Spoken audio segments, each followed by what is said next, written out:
मित्रों नमो नमः।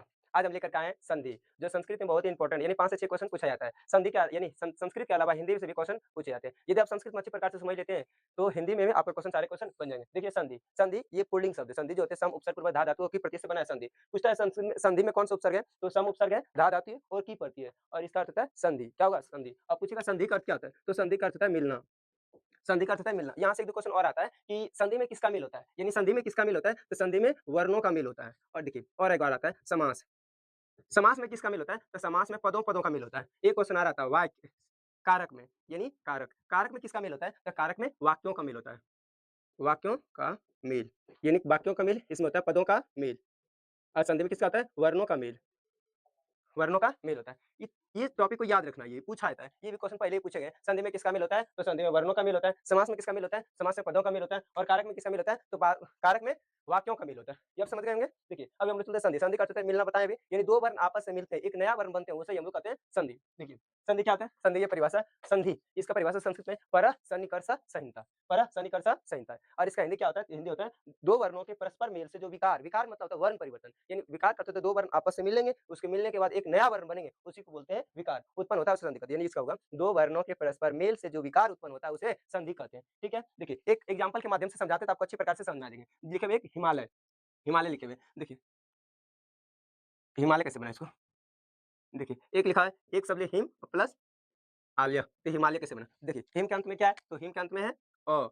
म के अंत में अ, आलिया के शुरू में क्या है? आ है। इधर आ वर्ण है, इधर अ वर्ण है। ये एक अ वर्ण है और ये क्या है? आ वर्ण है। ये दोनों वर्ण आपस में मिलेंगे, यानी वापस से मिलेंगे, ये नया वर्ण बनेंगे। क्या बनेंगे? नया वर्ण। तो यही हुआ विकार। ये विकार का अर्थ है वर्ण परिवर्तन। देखिए है ना? 2 वर्णों के परस्पर यानी एक अ वर्ण मिला, एक आ वर्ण मिला। मिले जो विकार उत्पन्न होता है उसे संधि कहते हैं। तो देखिए यहाँ 2 वर्ण मिला, तो ये बन गया। अब देखिए क्या बचा? देखिए, तो यहाँ बनेंगे देखो ही म के अंत म निकाले, इसको काट दीजिए आप। इसको भी क्या बचा? अधमो में अ बचा, अधमो अधमो में अ निकाल दिया तो अधमो बचा, अधमो में उसके बाद आ मिलेगा आकर के। तो ये बनेगा हिमा इधर क्या बचा हुआ? लय, तो ये बनेगा हिमालय। नया यानी हिमालय का संधि हिम हिम प्लस आलिया का संधि क्या हुआ? तो वो हिमालय। हिमालय में किन-किन वर्णों का मेल है? तो एक अ वर्ण मिला, एक आ वर्ण मिला, यानी इसमें 2 वर्णों का मेल हुआ है। आगे देखिए, ये समझ आ गया होगा कि किस संधि में किसका मेल होता है? वर्णों का। ठीक है? अब देखिए संधि का जो भेद होता है, संधि का 3 भेद होते हैं। संस्कृत के संधि में कितने भेद होते हैं? तो संधि के 3 भेद होते हैं। एक स्वर संधि होते हैं, व्यंजन संधि होते हैं और विसर्ग संधि होते हैं। स्वर संधि, व्यंजन संधि और विसर्ग संधि। देखिए, अभी हम देखेंगे स्वर संधि में क्या आता है? तो स्वर संधि में यानी स्वर और स्वर का मेल होता है, यानी स्वर प्लस स्वर का मेल होता है, यानी स्वर यानी स्वरों स्वरों का मेल होगा संधि में। और व्यंजन संधि में क्या होगा? तो व्यंजन संधि में होगा यानी व्यंजन पहले रहेगा व्यंजन और उसके बाद ये तो स्वर भी आ जाए कोई दिक्कत नहीं, ये तो व्यंजन भी आ जाए कोई दिक्कत नहीं। और जो वर्ण परिवर्तन है, जो विकार उत्पन्न होगा वो व्यंजन संधि में होगा। किसमें होगा? व्यंजन संधि में होगा, व्यंजन में होगा।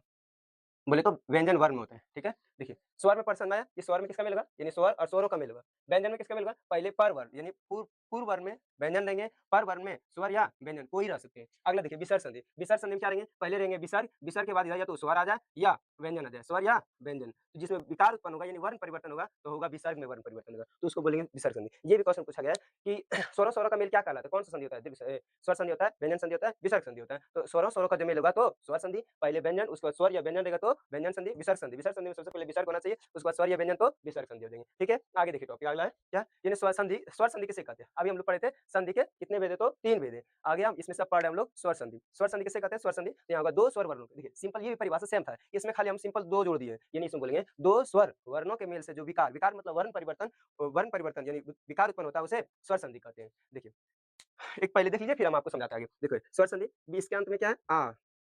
ये आ है और प्लस ये ओ है।